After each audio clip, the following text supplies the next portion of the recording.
Yeah, mom. Okay.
I'm in the river.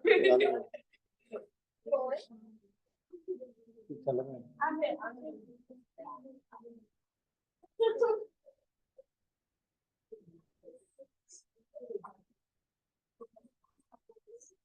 What the thing is that happened? I was gonna get it.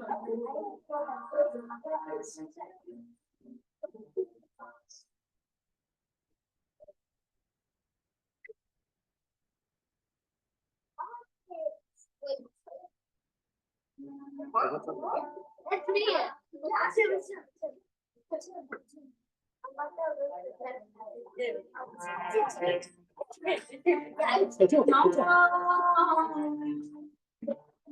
Vishnu Bhagavan Krishna Krishna Bhutale Srimate Bhakti Vedanta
अभयचंद भक्ति स्वामी श्री प्रभुपाद की जय अंग Shri Krishna परिव्राजक just भक्ति सिद्धांत सरस्वती कृष्ण प्रभुपाद की जय अंग कृष्ण पांचशत श्री गुरु सुधार बाबू महाराज की जय अंग कृष्ण सचिन श्री भक्ति ठाकुर जय अंग कृष्ण वैष्णव समाज जगन्नाथ बाबू महाराज की नमाचर श्री हरिदास ठाकुर की प्रेम से को श्री कृष्ण जी को प्रभु नित्यानंद से अद्वितीय गुणाधर स्वामी गौर भक्त जय श्री मायापुर धाम श्री श्री रामदेव धाम श्री श्री राधा कृष्ण गोपीनाथ गोवर्धन दादा श्री गोवर्धन धाम की जय श्री श्याम सुंदर दास गंगा माई यमुना माई भक्ति देवी की जय श्री पुरुषोत्तम तत्व की जय श्री जगन्नाथ बलदेव सुभद्रा महारानी की जय श्री श्री निशिंगदेव बलदेव की जय भक्त प्रभु श्री प्रहलाद महाराज की जय श्री श्री हरे कृष्ण नाम श्री नाम संकीर्तन की अनंत कोटि वैष्णव भक्त बिंदु की जय सावते गौर भक्त बिंदु की जय श्री श्री राधा वृंदावन चंद्र भगवान की जय गौर सीतानाथ महादेव ऑल वरिष्ठ दर्शन all glories to the assembled Lord Hare Krishna.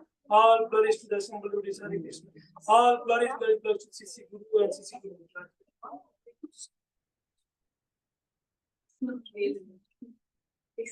Hare Krishna.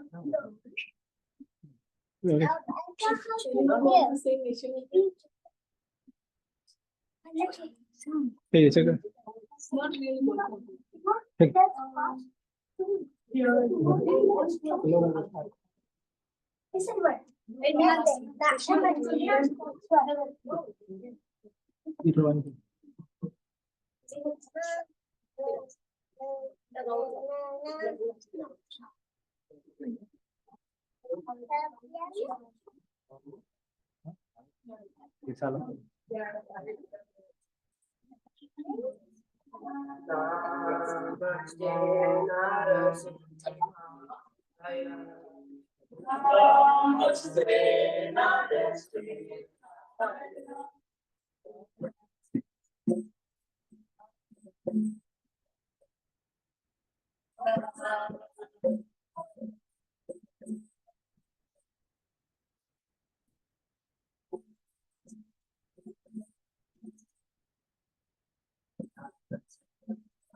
Hare Krishna, dear devotees. Welcome to everyone for our Bensalem Bhakti Center. We are doing now right now for this chanting one round for the Hare Krishna Mahamantra. So we are starting with Srila Prabhupada reciting this mantra. We're doing right now. Thank you for joining us. Hare Krishna.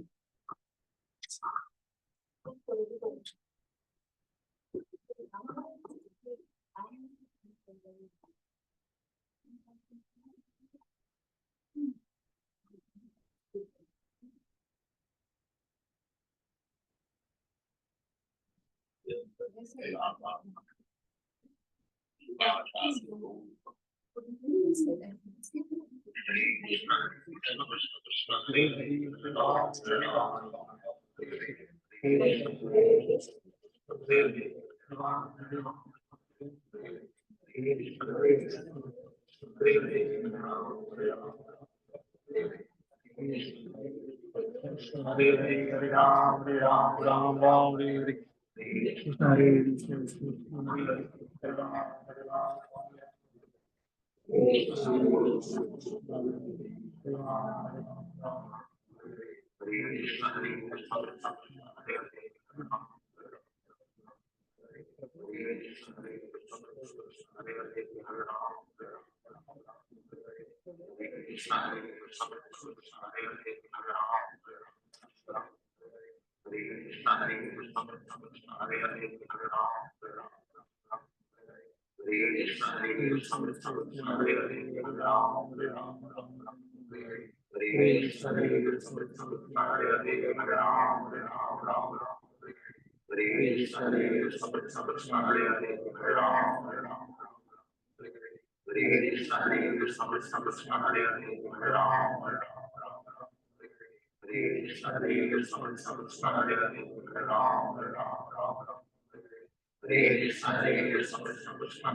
Hare Krishna, Hare Krishna, Krishna Krishna, Hare Hare, Hare Rama, Hare Rama, Rama Rama, Hare Hare.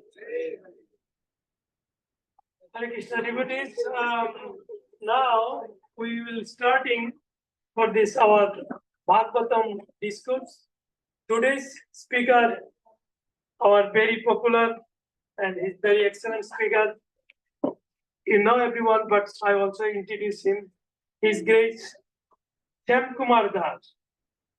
I just introduce a little bit about him. He is very pure devotee of His Holiness Radhanath Swami Maharaj. He is the initiated disciple of His Holiness Radhanath Swami Maharaj and has been practicing Krishna consciousness more than 2 decades. He has played various roles of ISKCON Philadelphia. At ISKCON Philadelphia, he was a vice president, a board member, a festival committee member, and a Ratha Jatra committee vice chairman. He was spearheading cooking for Sunday feast too. He is practicing Krishna consciousness according to his capacity in ISKCON Philadelphia. He also plays a vital role in spreading Krishna consciousness at Bensalem Bhakti Center. His wife is initiated disciple of His Holiness Srila Jayapataka Swami Guru Maharaj. They have a very wonderful Krishna consciousness child in 4 years. Her name is Urja. Now we will just request Prabhuji, please come here and place your seat for this Srimad Bhagavatam class. Thank you. His Grace Sri Shyam Kumar Prabhu ki.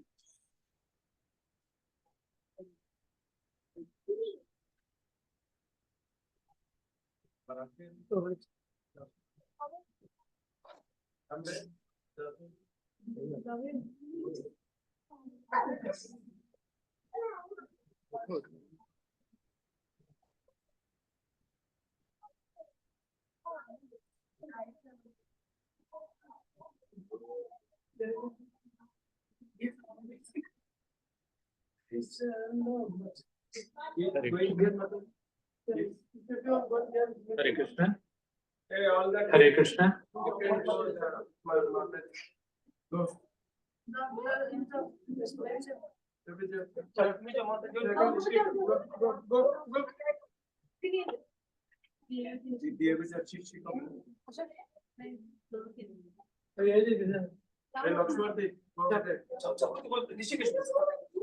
Yes.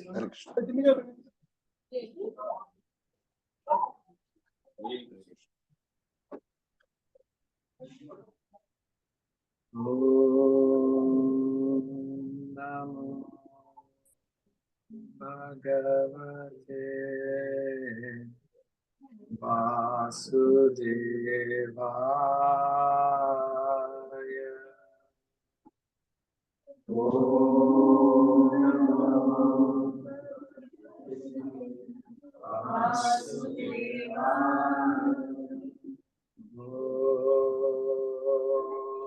Namo Bhagavate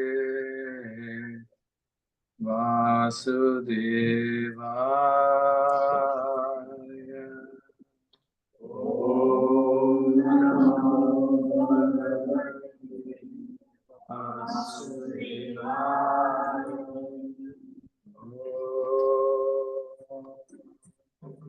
Namo Bhagavate Hare Krishna. Thank you, Lord.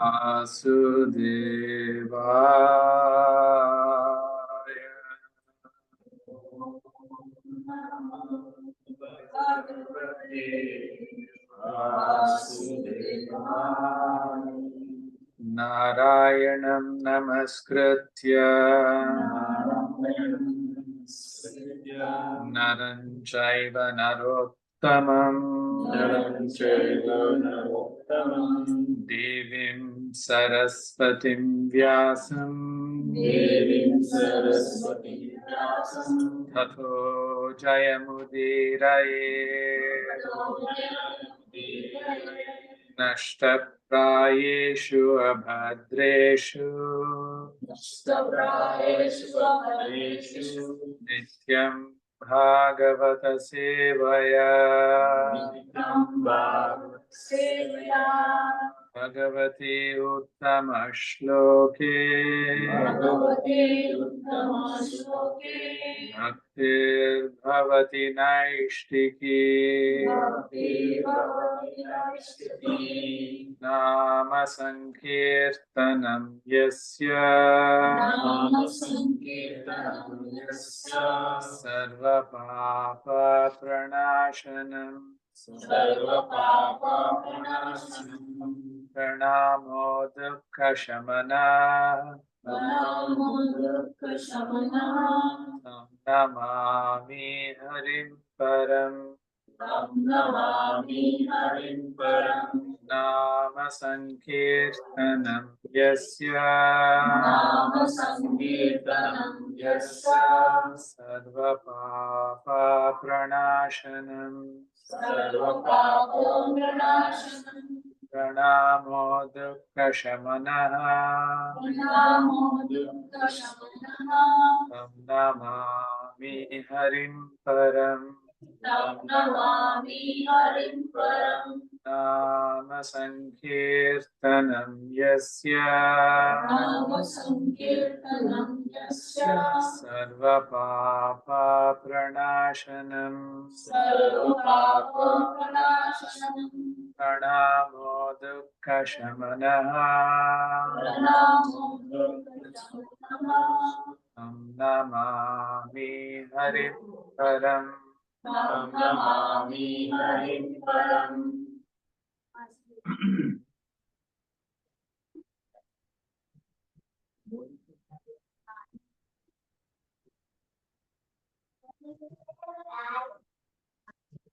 Hare Krishna. Hare Krishna.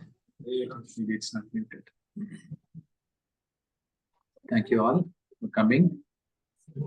I have sent the verse to Bensalem WhatsApp group. So if you can open, we can recite the verse.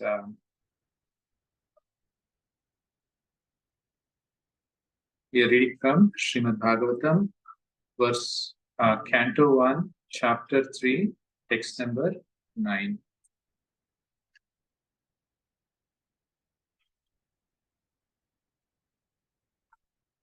Please repeat.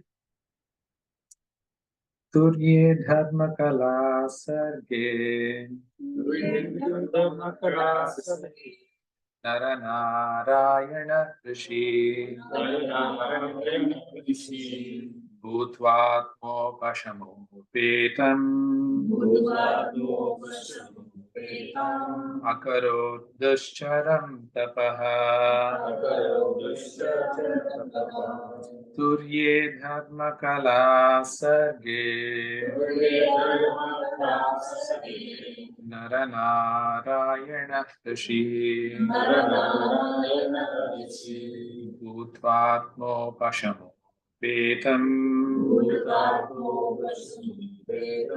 Akaro Duschara Tapaha Turye Dharma Kala Sarge Nara Narayana Rishi Bhutvatmo Pashamo Petam Akaro Duscharam Tapaha.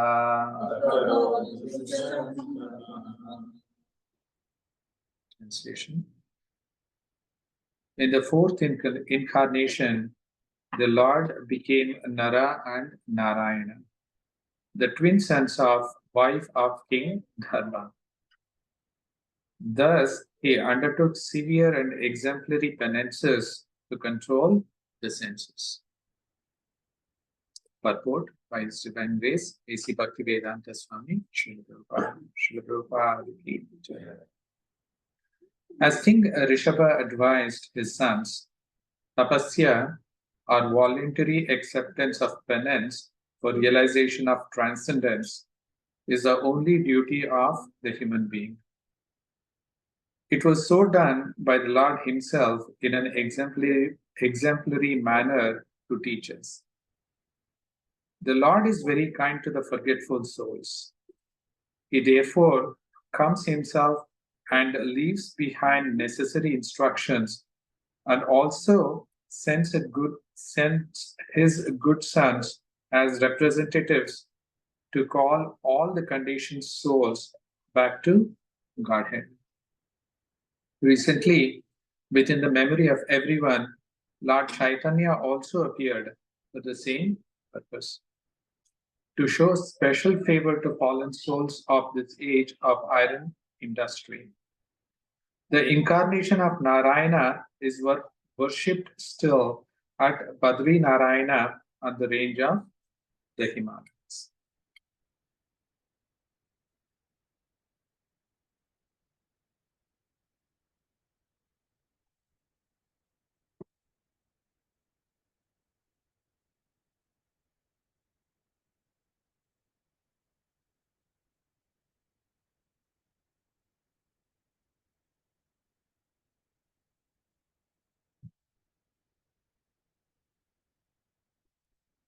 So going back to the context of where we are in the third chapter of Srimad Bhagavatam. So just to recap a little bit to understand the context, we are in Naimisharanya. There is a conversation that is taking place between Suta Goswami and the sages headed by Shaunaka Rishi. And Suta Goswami has just now come from hearing Srimad Bhagavatam that had taken place. Bhagavatam was spoken by Sri Shukadev Goswami to Parikshit Maharaj. So Suta Goswami was in that assembly. So Suta Goswami has heard that and he has come to Naimisharanya. Now, when he came to Naimisharanya, all these sages, headed by Shaunaka Rishi, they actually asked him, amongst all the other queries, 6 questions.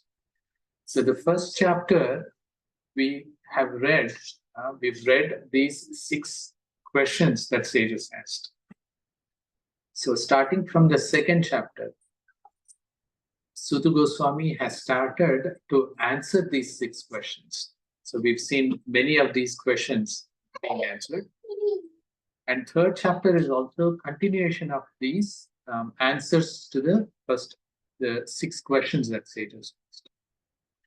So it's always good to go back and remember what those 6 questions are. So the first question that was asked by these sages, they said, what is the ultimate and absolute good for all the people that exist? So for all of us, the sages asked on our behalf, what is that one thing? Pumsam ekantataha shreyas. What is that one thing that actually could give us the ultimate benefit, or ultimate good? That is the first question. The second question was, there are many scriptures. Bhurini, bhuri karmani, shrotavyani vibhagasha. There are many scriptures. And these scriptures are vast. Scriptures have conflicts. And it's very difficult to understand the essence of these scriptures. So the second question was, because Suta Goswami, you're well learned, what is the essence of all these questions? So that is the second question that the sages asked. What is the essence of all these scriptures? Right? Now, the remaining 4 questions, they were actually related directly to Krishna. Even though the first 2 questions are also related to Krishna, but indirectly, the remaining 4 questions are directly related to Krishna.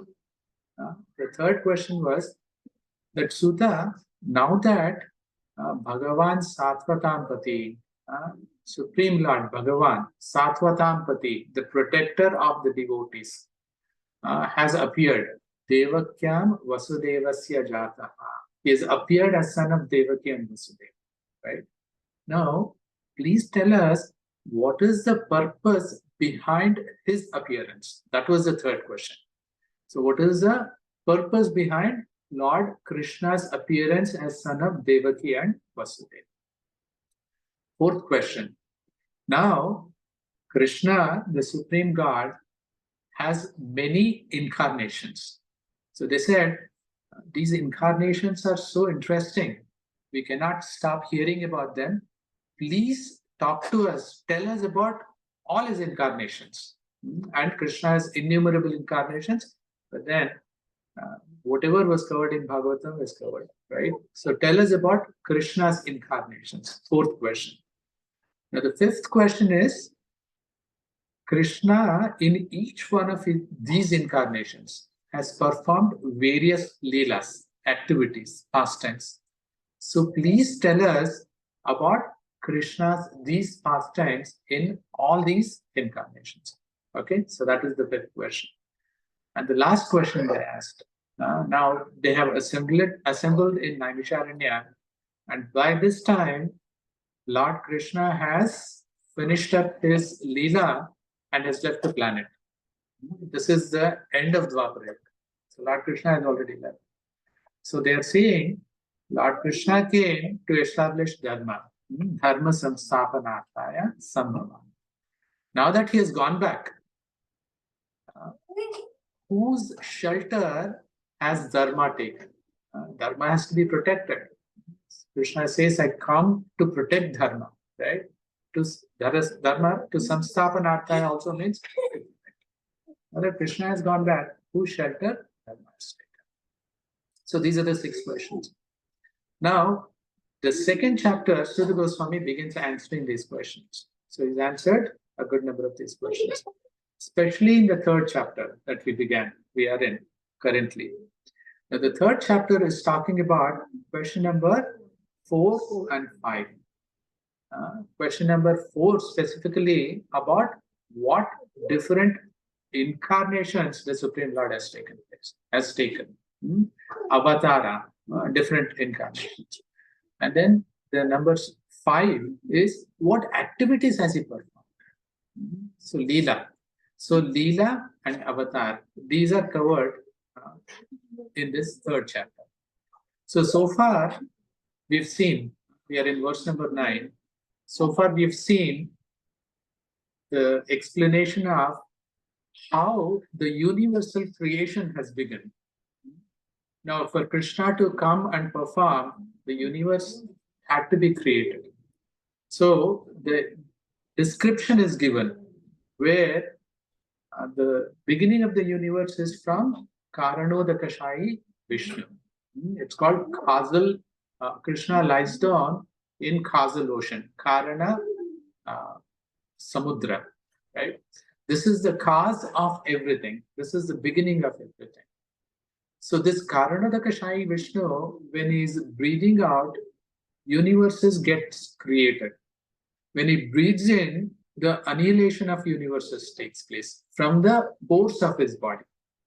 So when a universal creation takes place, when he breathes out, what happens?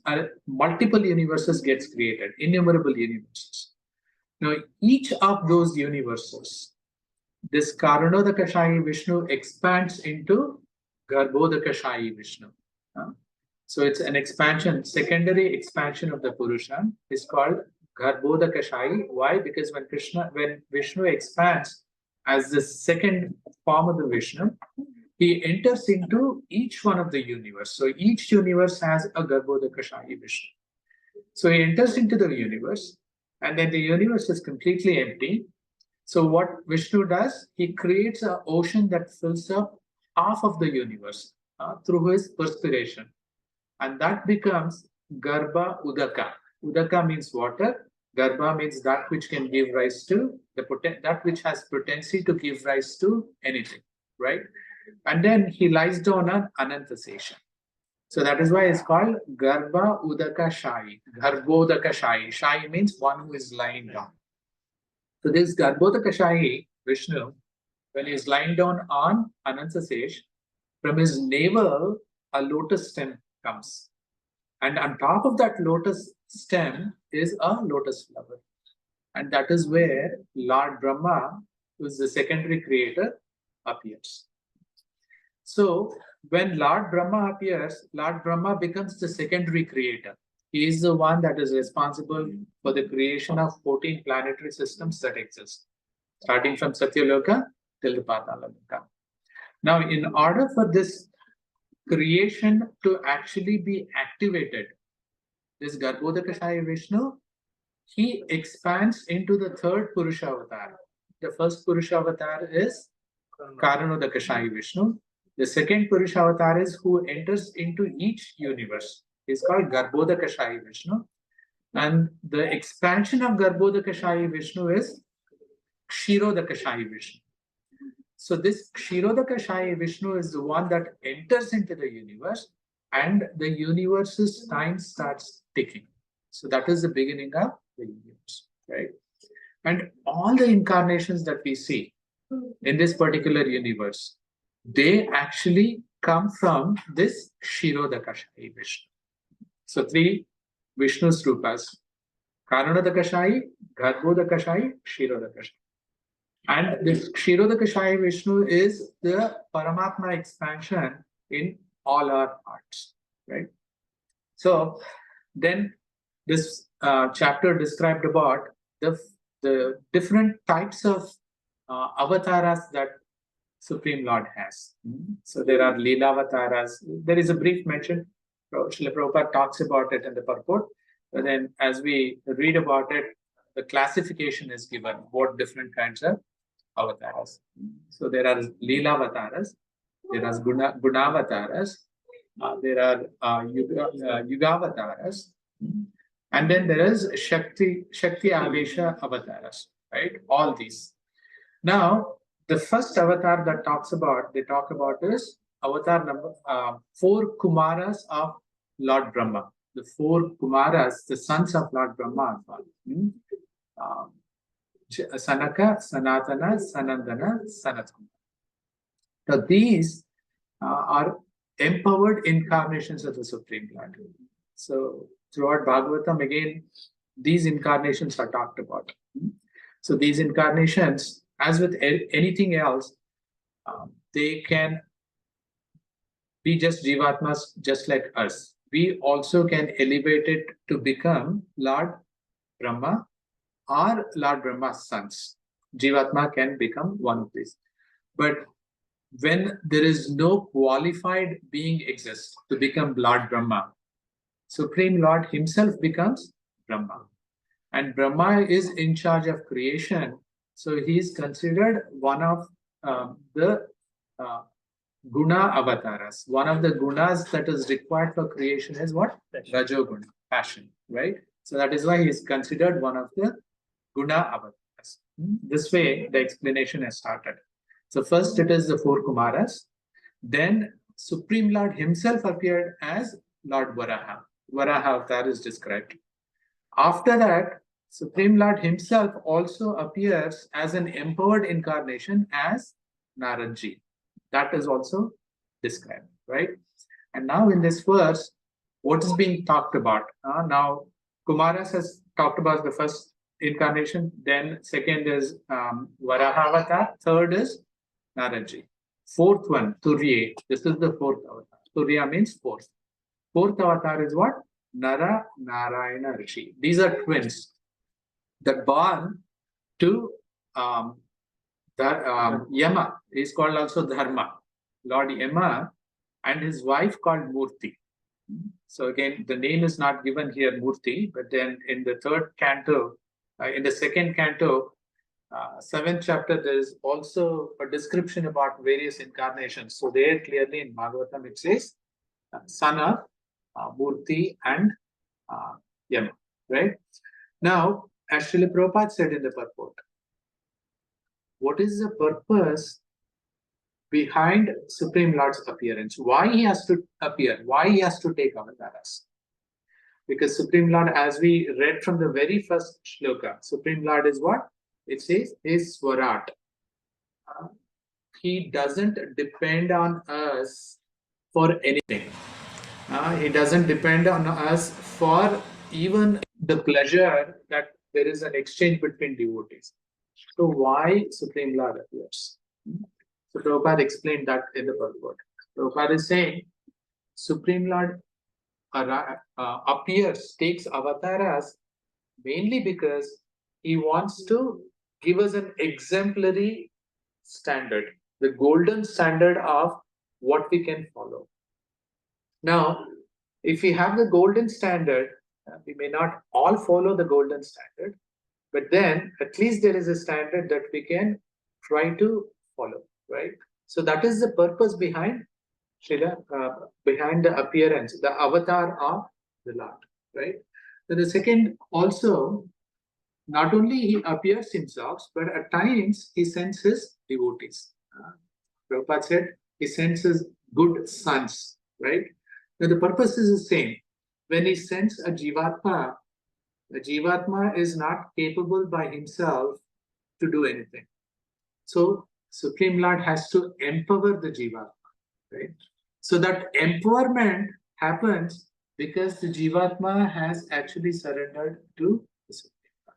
So Supreme Lord comes down himself or sends these sons for the purpose of actually giving us an example, a standard, a golden standard, what we can, right? Now again, we have to always keep going back to the basics. So the basics is what? We have to always keep asking ourselves, why am I here? What is my purpose? Why have I been given this body? This is called Athato Brahma Jignasa, right? Now, one who starts asking all these questions, and Bhagavatam has a very good answer. I always keep going back to this all the time. What is the purpose of all this? This life, this body, this universe, everything? Ante Narayana Smriti. It says Janma Labha Para Pumsam. Pumsam of human beings. Janma Labha. You've taken birth. What is it? What is the purpose of this birth? Janma Labha Para. What is the highest purpose? There could be some, secondary, tertiary purposes, right? I might want to become the richest, right? Fine, right? But what is the para labha? What is the highest benefit? Why we have taken this birth? Ante Narayana Smriti. Now, in order for us to achieve that, Ante Narayana Smriti, Supreme Lord actually takes these incarnations, right? And then he also gives us how we can accomplish that goal. This is our goal. Goal is what? Ante Narayana Smriti. When we take our final breath, the way we have led our life actually decides our future. The future can be only two things. Either we go back to Godhead, or we come back to samsara, the cycle of birth and death. So how do we actually get to that number one goal? Go back to Godhead. How, right? So through his incarnation, Krishna is actually giving us these lessons. In this example, in this avatar, Nara Narayana Rishi, there are two important lessons he is teaching us. So let me read the translation again. It says, he undertook severe and exemplary penances to control the senses. So what is it? Tapa, severe, exemplary austerity. Tapaha, one word to remember. Second one is what? Atma Shamana. Atma Shama, right? Shama means to control. Now, Atma is overloaded. It can mean body, it can mean senses, it can mean mind, it can mean soul, it can mean super soul, right? In this case, Srila Prabhupada is translating Atma as senses. So, the purpose of Nara Narayana Rishi, their appearance, is what? To show us how one can control senses. Through controlling of senses, the control of senses is possible through tapasya. So they are rishis. The main job of rishis is to perform tapasya, right? So they perform tapasya to show how to control senses, and through control of senses, how we can accomplish our goal. Our goal is again Ante Narayana Smriti, right? Now there is a very interesting story. When Naranarayana Rishi came, actually, as we know with all the different stories, Indra got very disturbed. So he sent a lot of these apsaras to destroy, disturb the tapas of Naranarayana Rishi, including Menaka, whoever, right? Now, what happened when these apsaras came? They were the best of the best in the universe in terms of their beauty, their attractive assets. Naranarayana Rishi, they actually created from their body. It is said that Narayana Rishi, just from his body, could create some of these apsaras that were more beautiful than these apsaras that Indra sent. Urvashi, if you have heard, she was created by Narayana Rishi at that time from his thighs, just to show, what is Menaka. She's nothing compared to Urvashi. And actually, Menaka had said in the story that she was ashamed to see how ugly she was compared to that of Urvashi. So, as Prabhupada mentions, was it in this purport, or maybe there is one other purport I'll read? Prabhupada talks about a halwai, right? A sweet meat person who makes the sweet meat, right? Because he's always making sweet meats, he's not attracted to sweet meat.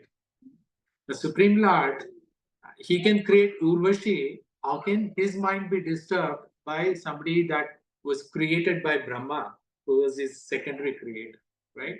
So the tapasya that Narayana Rishis, they did, the twins did, was entirely to control the senses, right?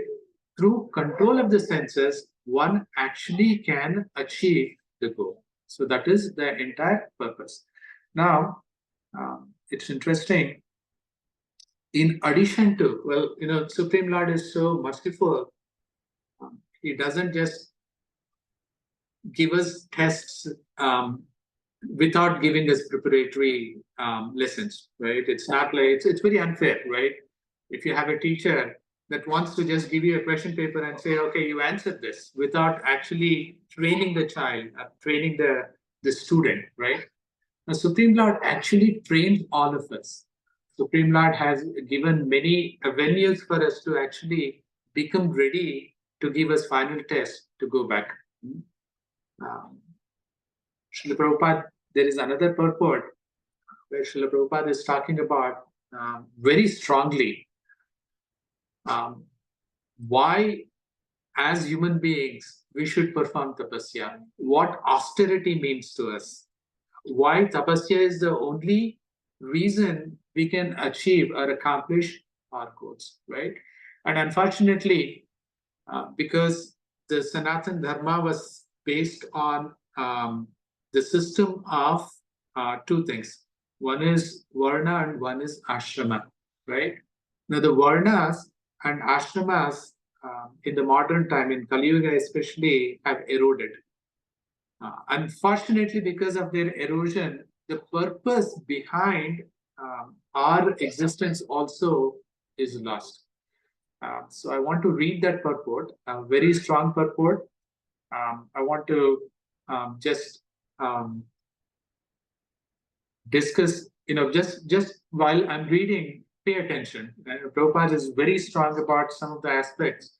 And when I was reading this purport, I felt really that a good number of us have missed the bus. So you will understand what I mean when I read the purport. But these are kind of purports that actually hit us right on the head and wake us up. We are all sleeping. Jeev jago, right? So it helps to actually just pay attention, focus, and then assimilate what Srila Prabhupada is saying. So maybe next few minutes, just pay attention. I'll read this purport.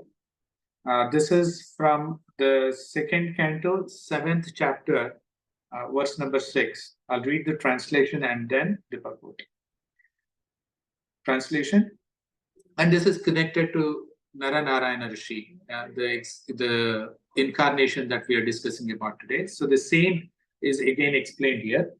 To exhibit his personal way of austerity and penance, he appeared in twin forms as Narayana and Nara in the womb of Murti, the wife of Dharma and the daughter of Dakshan. Celestial beauties, the companions of Cupid, went to try to break his vows, but they were unsuccessful, for they saw that many beauties like them were emanating from him, the personality of Godhead. Purport, please pay attention. It explains whatever we discussed so far in a very succinct way, in a very powerful way. The Lord, being the source of everything that be, is the origin of all austerities and penances also. Again, focus on why we have to do tapasya, penance. Great works of austerity are undertaken by sages to achieve success in self-realization. Human life is meant for such tapasya, with the great vow of celibacy or brahmacharya. In the rigid life of tapasya, there is no place for the association of women. And because human life is meant for tapasya, for self-realization, factual human civilization, as conceived by the system of Sanatan Dharma, are the school of 4 castes and 4 orders of life, Varnashrama, prescribes rigid dissociation from women in 3 stages of life. In the order of gradual cultural development, one's life may be divided into 4 divisions: celibacy, household life, retirement, and renunciation.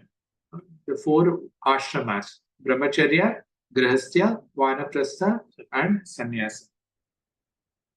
During the first stage of life, up to 25 years of age, a man may be trained as a brahmachari under the strict guidance of a bona fide spiritual master, just to understand that women is the real binding force in material existence. If one wants to get freedom from the material bondage of conditional life, he must get free from the attraction for the form of women. Women or the fair sex is the enchanting principle for the living entities, and the male form, especially in the human being, is meant for self-realization. The whole world is moving under the spell of womanly attraction, and as soon as a man becomes united with a woman, he at once becomes a victim of material bondage and under a tight knot. The desires for lording it over the material world under the intoxication of a false sense of lordship specifically begin just after the man's unification with women. The desires for acquiring a house, possessing land, having children, and becoming prominent in society, the affection for community and the place of birth, and the hankering for wealth, which are all like phantasmagoria or illusory dreams, encumber a human being, and he is thus impeded in his progress towards self realization, the real aim of life. This is where actually we miss the bus, right? The brahmachari are a boy from the age of 5 years, especially from the higher castes, namely from the scholarly parents, the brahmanas, the administrative parents, the kshatriyas, or the mercantile or productive parents, the vaishyas, is trained until 25 years of age under the care of bona fide guru or teacher and under strict observance of discipline. He comes to understand the values of life along with taking specific training for a livelihood. So this is the brahmachari ashram, right? With the modern education system, almost this kind of a training is lacking. We've actually not received any training that actually taught us, as Prahlad Maharaj says, Kaumaram Acharet Pragnaha. So one should actually get his introduction to Bhagavad Dharma, to Bhagavatam, when he's 5 years old, right? So this is the part of the one that we missed. The brahmachari is then allowed to go home and enter householder life and get married to a suitable woman. But there are many brahmacharis who do not go home to become householders, but continue the life of Naishtika brahmacharis without any connection with women. They accept the order of sannyasa or the renounced order of life, knowing well that combination with women is an unnecessary burden that checks self-realization.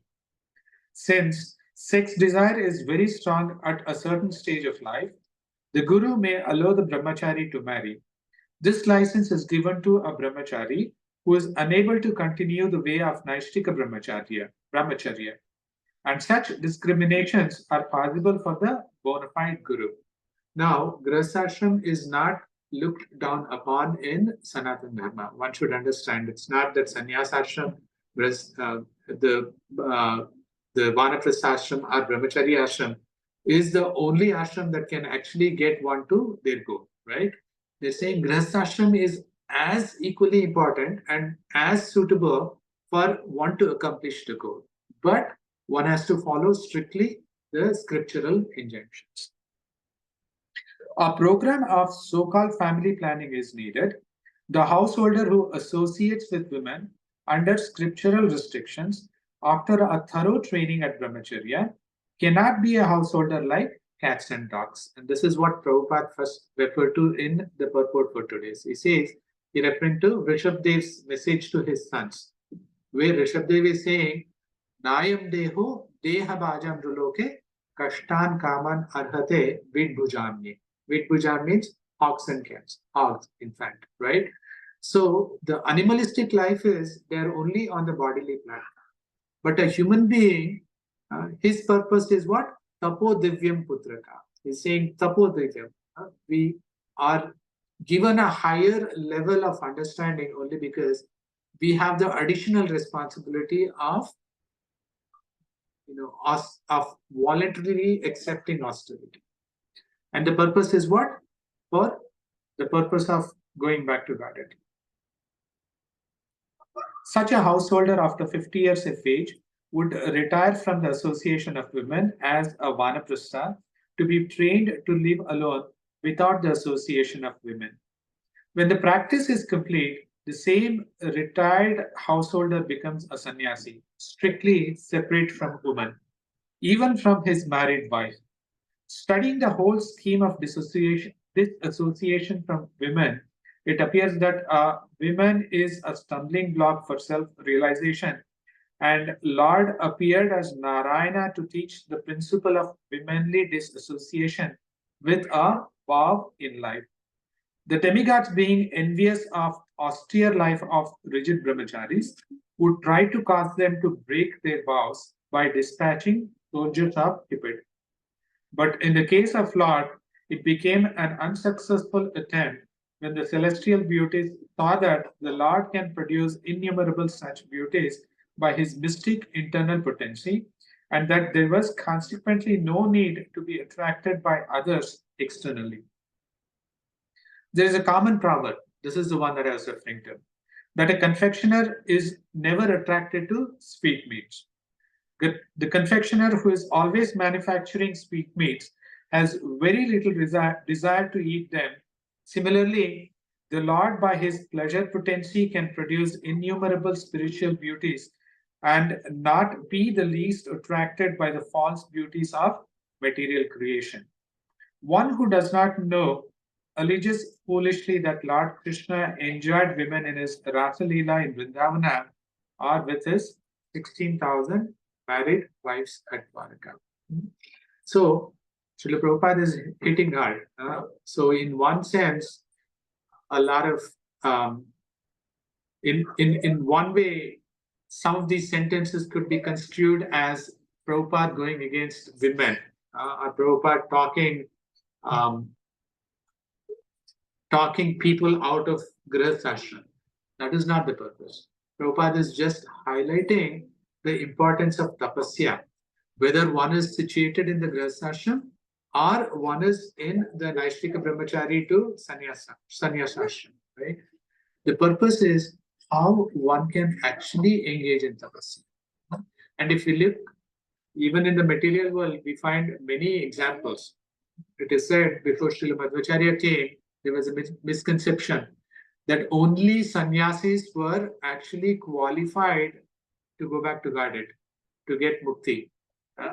So then Madhvacharya dispelled those by giving Shastric examples. One of the examples he gave is, if that is the truth, Brahmaji, who is the first most qualified person, is a Grihastha. That means that he cannot go back to Godhead.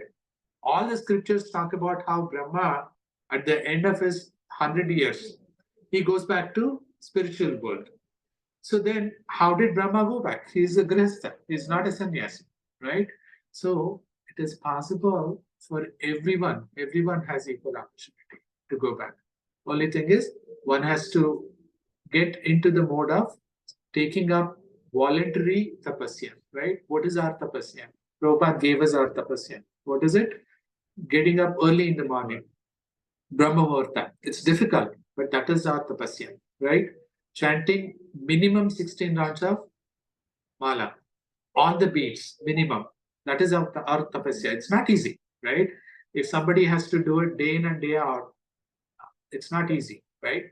Now, restrictions about diet. No onion, no garlic, no intoxication, no meat eating, right? Not easy. But one has to perform this austerity, right? Following 4 regulative principles. There was one famous rock band when they were talking to Srila Prabhupada, they were all, this was in 60s, they were all addicted to women, drugs, everything. But then they were very famous. So all Prabhupada disciples were telling Prabhupada, don't strongly preach them about illicit sex. It will turn them off. Prabhupada did not mince words when he was talking to them. He said, illicit sex is not allowed. Prabhupada was straight. Why? Because this is scriptural injunction and this is tapasya. It's not easy, right? Now, if one is able to actually do this, this is our preparation, right? As Srila Prabhupada said, the Varnashram system, the establishment of 4 Varnas and Ashramas is our training. If we use our body, our senses, actually to get trained, we are preparing ourselves for the final test. And the final test is what? Antakalecha mam eva smaran muktva kalevaram. At the time of our last breath, when we have to leave this body, whoever remembers me, Krishna says, he'll come back to me. So that is the final test. All this is. So it's 7:28. I'd like to end here. Let's share some reflections, and then if anyone has questions, we can take them. Oh, any reflections? Let's start from everyone. From Prabhu. Even one-line reflection is good. Of course. Hare Krishna, Prabhuji. I very much enjoyed your lecture, and I think you gave very good examples and analogies, especially with the example of the confectioner not being like enticed by the sweets they make. I think that was a very good way of explaining that concept, and overall, it was a very good lecture. Thank you.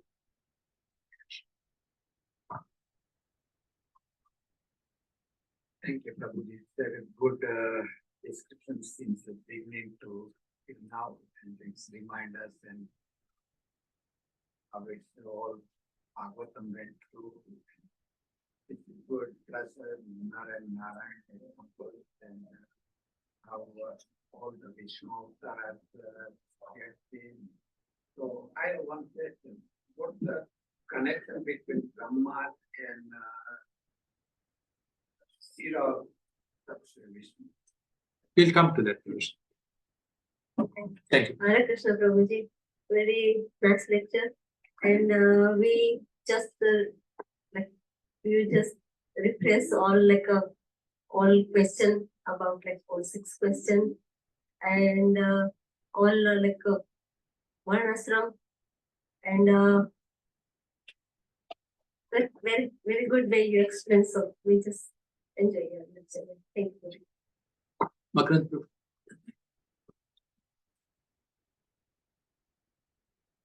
Hare Krishna, nice class. And you just explained from the beginning this Sukhdev Goswami how they explaining the 6 questions. Actually, Parikshit was asking that question. You just started from there. Yeah, it's very good. And because I didn't come for 2-3 classes, and that I like one thing. See, why Krishna incarnation? Why he was born like he was appear many times here. That I like very much. Why Krishna?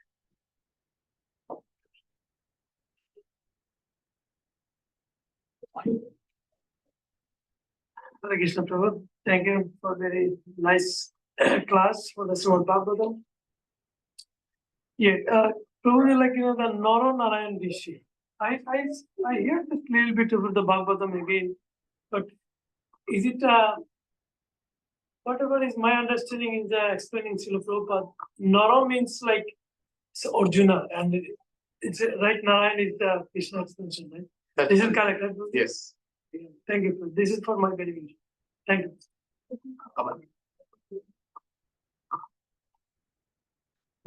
Thank you for a nice class. So nice, Prabhu, you revised everything. We forgot because of 2-3 weeks we are not having this programs. And you nicely explain the other purport which you read, right? We already missed the first, but still, as you mentioned, as a Grihastha, we still have a chance to go back to Godhead. If you follow all the scriptures, in one of the lectures, I heard from Amrita Prabhu, that people criticize Grihasthas or, or to that they are not following the proper things, right? But he gave a lot of example from Bhagavatam. He says if you go by Bhagavatam, all these people who talked about, whether it is Amrish Maharaj, Prahlad, or you give the example of Brahmaji and many others in the line, all of them are grahasthas. Still, people are in that mind, if you want to do something spiritual or if you want to go back to Godhead, you have to be a brahmachari. So, and you nicely mention about Rishabdev's instruction to his sons, Tapodivya, that you have to voluntarily perform the tapasya by following four regulatory principle or fasting, Ekadashi, Janmashtami. All these are so-called restriction for us, but if you do it in a correct perspective, then definitely we will enjoy and we should be able to follow that with that mood of doing that. Otherwise, just doing penance or austerity, it's not that. I saw even those Rishi Devs, that like the descendants of these Jain people, right? They also follow this thing of doing penances or austerities, but they are into very weird way of they are doing it. So if you do it as per scripture, I think we should be able to go back to that. Thank you. Anybody online? Hare Krishna. Oh, Makarand Prabhu. Yeah, it was a nice lecture, Prabhu. Took us back to the previous verses, as well as you took us ahead explaining those purports. So it was really nice, and to understand the big incarnation, like the different avatars of Vishnu. Yeah, I mean, again, going back and recalling all those things, really very nice. Correct.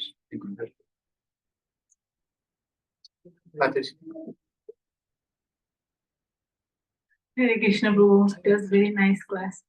I just wanted to ask you one question. Like you mentioned that Brahman, Kshatriya, and Vaishya, right? They were like go to the Gurukul, they learn, and they're like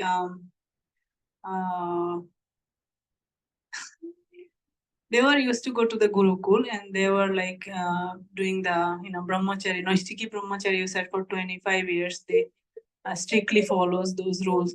How about the like Vaishya and Shudra? They don't need to do that, but nowadays everybody is going to school or like no restriction for anything like that.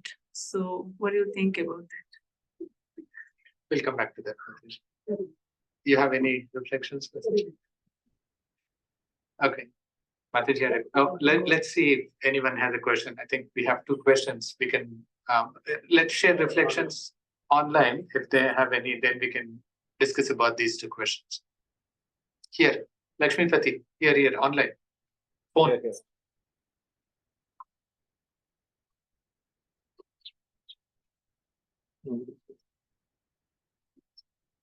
Prabhuji, any reflection?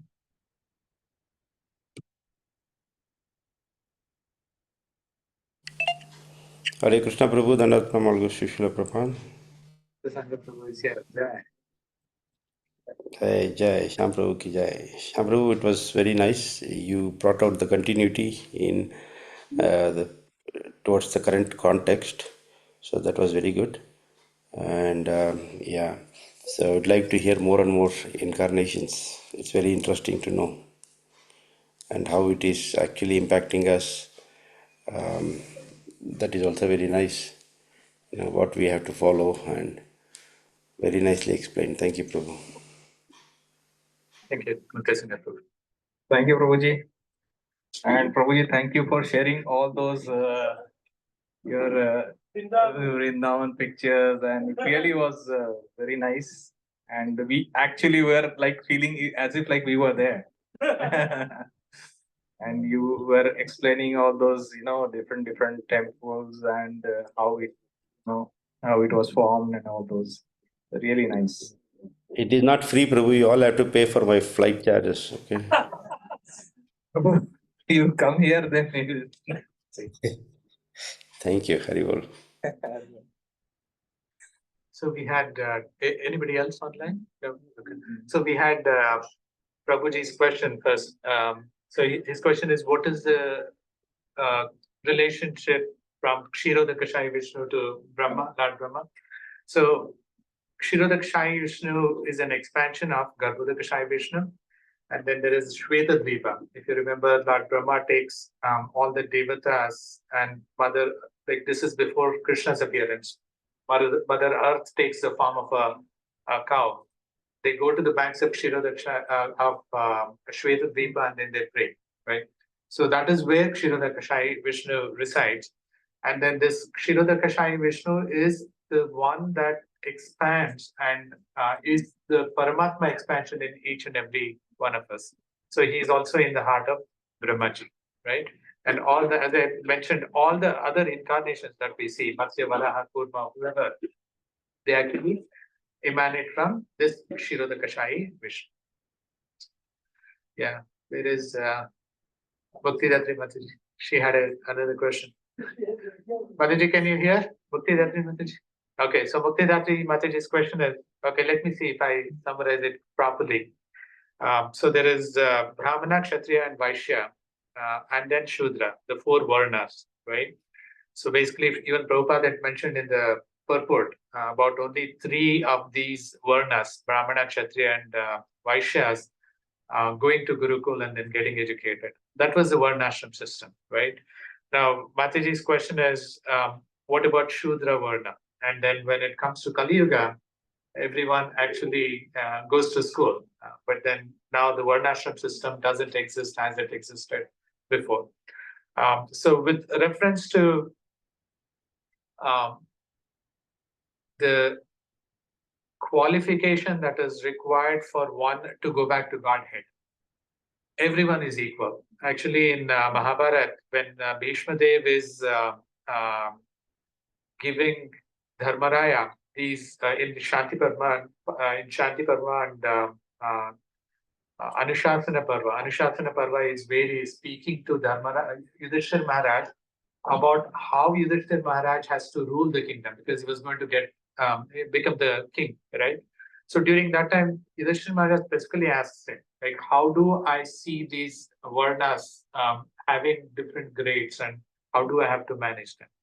So the only thing that Bhishma Pitama says is, all of them are equally the children of the God. So you have to see them equally because they're all equally qualified to want to go back to the spiritual world.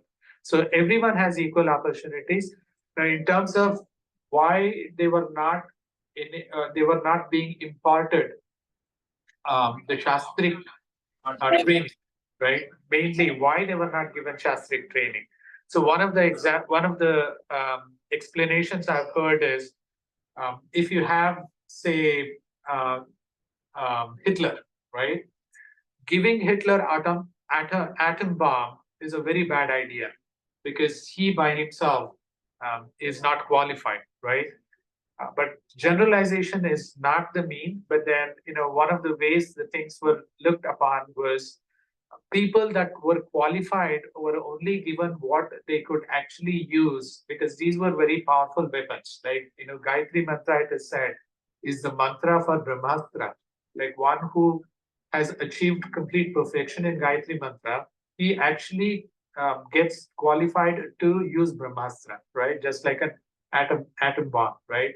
So to prevent these powerful tools from falling into the hands of people that are not qualified, if it falls in their hands, then it would basically make the society, become disturbed. So that was the purpose. But anybody that is qualified, there are like Suta Goswami, who is speaking Srimad Bhagavatam, he is from the fourth Varna. He's not one of these three. He's not from like Kshatriya, Vaishya, and Brahmana Varga, right? But he was capable, right? He was actually qualified. That is why he was imparted the whole education. So there are exceptions to the rule, right? There are general rules. It's a general rule that Shudras were not given these access to these scriptural training, formal training. But then there are instances where when these people are, when Shudra category, somebody is in Shudra Varga, if he is qualified, he was actually given everything. Sudha Goswami was on such example. There are many such examples, right?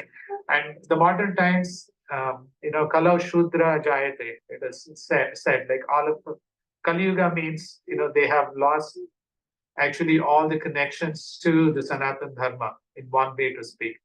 So that we cannot compare the modern education to the Varnashram system. Hope that answers. Thank you. Thank you. Any questions, clarifications before we close? 7:42. Okay. Thank you all. Srimad Bhagavatam ki jai, Srila Prabhupada ki jai, Vachakalpatarubhyascha Kripa Sindhu Bhyayavascha Patidana Pavanebhyo Vaishnavebhyo. Hare Krishna.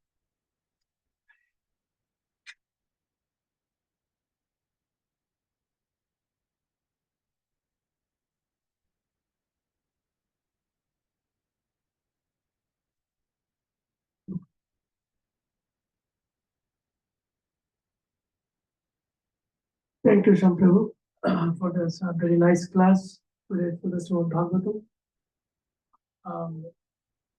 We really just have, like, this question was, this Umar Prabhu also said, he said, the Grihastha, like, really for this, Srila Prabhupada already explained, like, if you are really for this all, knowledge, the Guru Parampara, you just bring from all knowledge, there is not needed for the Grihastha or like any Brahmachari, anyone can go to the back to Godhead. There is not any exception for this. This is the thing with, but especially Srimad Bhagavatam, like as we know, like there is a slope already we heard about from this Nitham Bhagavatam Shakti. We have to read, especially for this hearing. This is very important. Then the sweet Bhagavatam is also, we know that everyone we have to understanding this is non-different from Sri Krishna. Then this is very important. If we think about this Bhagavatam and Sri Krishna is non-different, then there is no problem to going to back to Godhead. Thank you again for the Shyam Kumar Prabhu. We are almost done for this Bhagavatam, and now we have. You have any question? Oh, sorry. Yes. Yeah, we are now reading the Srimad Bhagavatam good, and later on we have the Srimad Bhagavad Gita learning. This is take care about our Kirtita Mataji. Now we just hearing from the Srila Bhagavatam, sorry, the Srila Prabhupada good for this week, 1 week.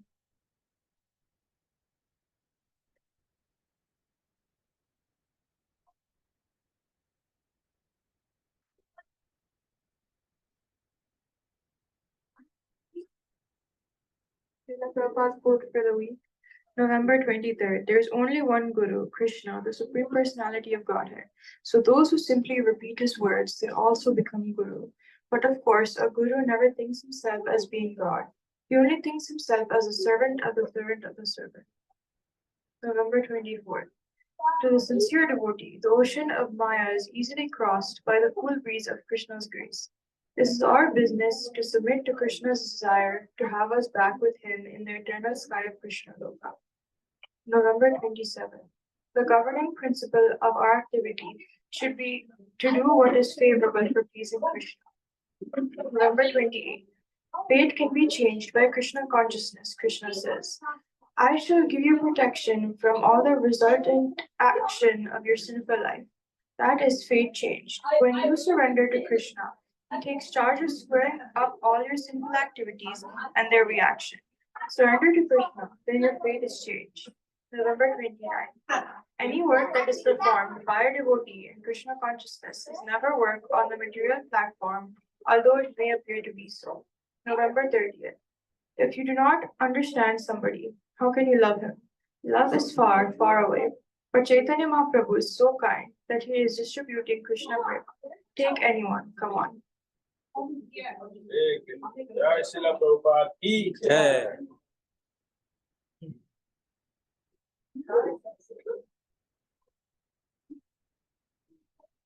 Thank you. Thank you for the Srila Prabhupada quotes. Now we'll Madhuri, Bhagavatam. No? Oh, let's look at it. Okay, just sorry for that. We are not anything have any Srimad Bhagavad Gita learning now. Yes, we are just reciting this Srimad Bhagavatam, sorry, the Prasadam mantra now. We will. Okay. Okay, Krishna, dear devotees, as you know, the Bangladesh, especially for the all Hindus people and all the ISKCON community and all the temples, there is a very, they are already getting very much trouble for this now, and there is lots of fighting with our ISKCON all devotees and also the all Hindus especially.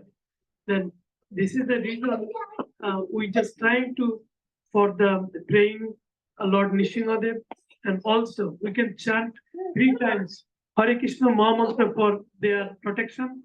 Please join with us for this thing.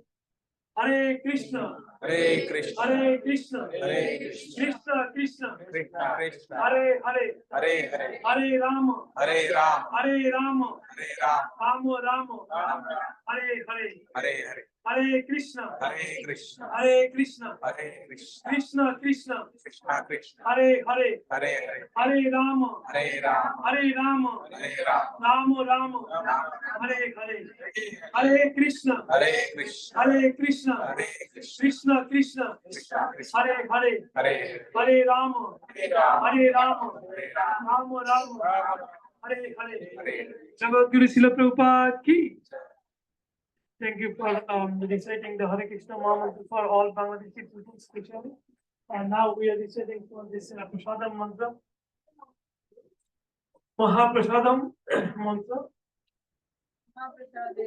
Mahaprasade Govinde Namo Brahmani Vaishnavi Sarva Punya Bhatam Rajan Vishashanaiva Jayate Harila Abhita Jal Jarendriya Kahe Kam Jibe Fele Vishay Sagare Tar Madhe Jibayate Anubha Maya Sudhir Mati Take Jeta Kotino Samsare Krishna Vara Dayamay Hari Bhare Jipa Jai Saprasad Purna Dilavai Cheyana Vrita Pao Sri Radha Krishna Guna Gao Deveda Kosi Chaitanya Nitai Jai Nimai Jai Nitai Jai Sri Krishna Chaitanya Prabhu Nityananda Sri Advaita Gadadhara